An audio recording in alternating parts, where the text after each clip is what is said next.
Опа! О, хороший, да, видим. Мы тоже подсекли. Правильно говоришь, вовремя надо подсекать. Стоять. Стоять боятся. Догоняют.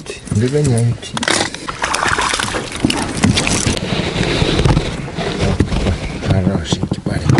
Хорошего Виталий поймал только что на спиннинг. Вот он, блин. Хороший. Кило 900. 10. Ну, кило 910, ага, вот. Почти 2 кило, вот такой голец. Арктический. Самочка. Вот так развесили. Красиво. Сейчас у нас текет все.